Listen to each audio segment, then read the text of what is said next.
ஒரே பழத்தில் அனைத்து சத்துக்களும் நிறைந்து உள்ளது என்றால் அது அத்திப்பழம்தான். அத்திப்பழத்தை ஃப்ரெஷ்ஷாக மற்றும் உலர வைத்து சாப்பிடலாம். உலர் அத்திப்பழத்தில்தான் அதிக சத்துக்கள் உள்ளது. அத்திப்பழத்தை அரைத்து பால் சேர்த்து மில்க் ஷேக் போல குடிக்கலாம். எளிதில் செரிமானம் அடையக்கூடிய தன்மை அத்திப்பழத்திற்கு உண்டு.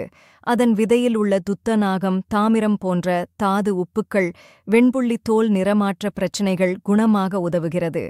அத்திப்பழத்தை தொடர்ந்து சாப்பிட்டு வந்தால் கல்லீரல் வீக்கம், மலச்சிக்கல், ஆண்மை குறைவு, மாதவிடாய் பிரச்சனை தீரும். அத்திப்பழத்தில் உள்ள கால்சியம் சத்து எலும்புகளையும் பற்களையும் உறுதியாக்கும். அத்திப்பழத்தில் காணப்படும் பொட்டாசியம் உயர் இரத்த அழுத்த நோய் ஏற்படாமல் தடுக்க உதவுகின்றது.